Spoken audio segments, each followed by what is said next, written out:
তাই এখন যখন ও টানা 10 দিনের ছুটি পেয়েছে তখন আমার সঙ্গে ওকে যেতেই হবে, নইলে খুব খারাপ হয়ে যাবে, এই আমি বলে দিলেন।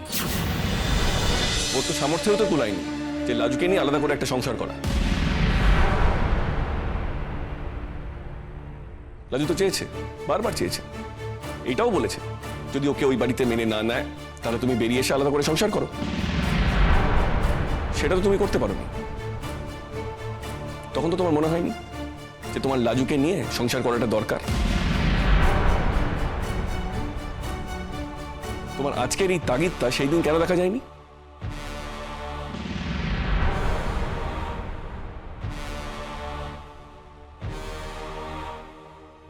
দেখো দাদা, তুমি বারবার আমাকে সেই পুরনো কথা বলে ছোট করতে চাও তো করো, কিন্তু আমি যা বলার বলে দিয়েছি। দেখো, তুমি লেখাপড়া জানা শহুরে মানুষ হতে পারো, কিন্তু আমাদের গাঁ গ্রামের ব্যাপার অন্যরকম, তা তোমরা বুঝবে না। ঠিক আছে, আমি গায়ের ব্যাপারে কিছু বুঝি না, আমি কিছু বলবো না। তুমিও কিন্তু লাজুর পড়াশোনার ব্যাপারে কিছু বোঝো না, তাই কিছু বলো না। লাজু, তোমার কটা স্পেশাল ক্লাস আছে এর মধ্যে? আজ 2টো, আর এরপর সামনের সপ্তাহে আরো 4টে, 2 দিনে। তাহলে তুমি কি করতে বাড়ি যাচ্ছ? এই 10 দিনে তুমি 3বার বাড়ি যাবে, 3বার এখানে আসবে, 6বার যাতায়াত করবে। আচ্ছা লাজু, তুমি কি পড়াশোনা নিয়ে আদৌ সিরিয়াস, নাকি তুমি মনে করছো এইভাবে করা যায়? যায় না লাজু, কারণ তুমি সব থেকে একটা কঠিন পড়াশোনা চুজ করেছো, যেটা দিনে 24 ঘন্টা ডিমান্ড করে, যেটার পিছনে 24 ঘন্টা দিলেও মনে হয় কম। রাজু, এটা কোনো পার্ট টাইম ব্যাপার না, এটা গোটা সময়টা দিতে হয়। তুমি যে নিজে সিলেবাসটা দেখেছো, ক্লাস করছো, তোমার কি মনে হচ্ছে না কোর্সটা অগাধ সমুদ্রের মতন? তাই পড়াশোনাটাকে তুমি হেলাফেলা করলে কি তুমি ট্যাকেল করতে পারবে?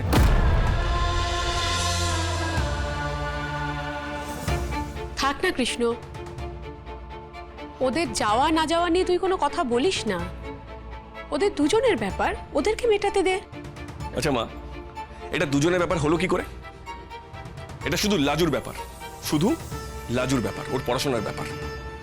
আচ্ছা মা, তোমার মনে আছে আমার আন্ডার গ্রাজুয়েটের সময় আমার সামনে পরীক্ষা থাকলে একটাও রিলেটিভের বাড়ি যেতে দিতে না তুমি আমাকে? সবসময় বলতে পড়াশোনাটা সবার আগে। আজকে ওর পড়াশোনায় বাধা পড়ছে, আমি কিছু বলতে যাচ্ছি, তুমি আমাকে সকলের সামনে বারণ করছো কিছু বলতে। মা, ছোটদা ভাই তো ঠিকই বলছে, আমাকেও তো তুমি তাই করো।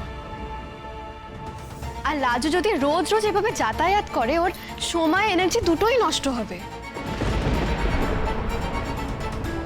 তাছাড়া ওখানে গিয়ে কত কাজ করতে হবে বলো তো? পড়াশোনা করবে কখনো, পরীক্ষায় পাশ করবে কি করে? সবচেয়ে বড় কথা, এই প্রথম পরীক্ষাতেও যদি ভালো রেজাল্ট না হয় ওর মনোবল ভেঙে যাবে, ওর পড়াশোনা আগ্রহ কমে যাবে। সেটা আমি হতে দিতে পারি না। কৃষ্ণ, অনু প্লিজ চুপ কর। দেখ, তোরা দুজনে যা, আমার কাছে লাজু কিন্তু সেটা নয়। লাজুর ব্যাপারে সিদ্ধান্ত নেবার আমরা কেউ নই। ঠিক আছে ঠিক আছে, এত অশান্তিতে কাজ নেই। সুদেব যখন চলে এসেছে তখন লাজু আজকে চলে যা, তারপর যেদিন নেক্সট ক্লাস থাকবে সেদিন না হয় আবার চলে আসবে, তাই না সুদেব, বলো? না,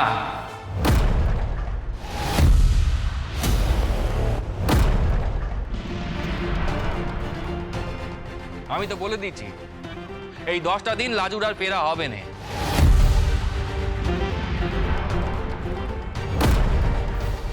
হয় ওকে বলতে হবে যে ও আর সংসারে ফিরবে না, নয়তো আমার সঙ্গে ও 10টা দিনের জন্য ও বাড়িতে যাবে।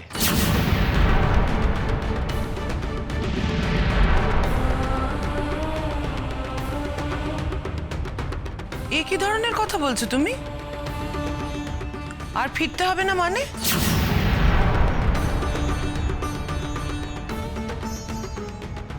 আচ্ছা আমাদের ঠিক করে বলো তো, এই 10 দিনে কি এমন আছে যে এত জোর করতে শুরু করেছো তুমি? সেই তো, তোমাদের বাড়িতে কি কিছু ঘটেছে সুদেব, যে লাজুকে ঠিক এই 10 দিনই তোমার বাড়ি থেকে টানা থাকতে হবে? সবাই ঠিক আছে তো? সবার শরীর ঠিক আছে তো? হ্যাঁ বৌদি, ঠাকুরের দয়ায় শরীর গতিক সকলের ঠিকই আছে, কিন্তু আমি যা বলেছি সেইটাই লাজুকে মানতে হবে।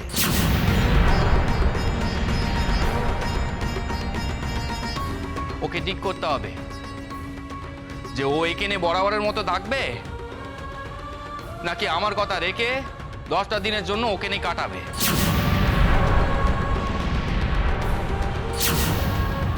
এ তো ভারী অদ্ভুত কথা বলছো তুমি। তোমার বাড়ির কি কেউ অসুস্থ, শরীর খারাপ করেছে? তাহলে এরকম জেদ করছো কেন তুমি?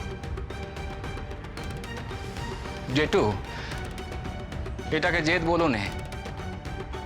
আমরা অনেক সয়েছি। লাজু পড়াশোনার অজুহাত দিয়ে 1 সপ্তাহ গায়ে পেরে নে। তাই এখন যখন ও টানা 10 দিনের ছুটি পেয়েছে, তখন আমার সঙ্গে ওকে যেতেই হবে, নইলে খুব খারাপ হয়ে যাবে, এই আমি বলে দিলেন।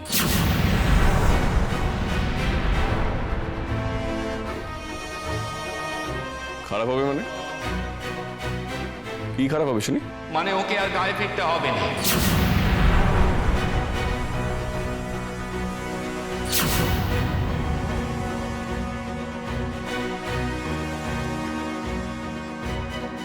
ও তাই নাকি?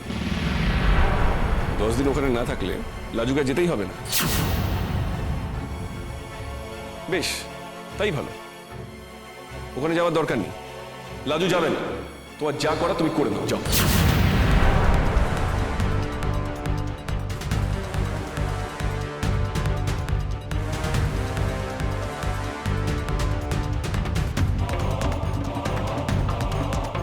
সেইটা তুমি বলার কে গো দাদা?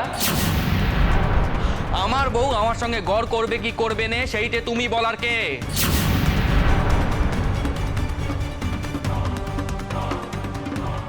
এই যে মা জননীরা, আপনারা শুনছেন তো যে আপনাদের ঘরের ছেলে কি বলতেছে?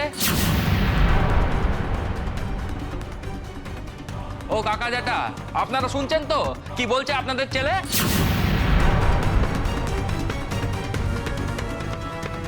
আমার বরটা আজ কেমন করে যেন কথা বলছে, এত রেগে আছে কেন? এভাবে তো কথা বলেনি।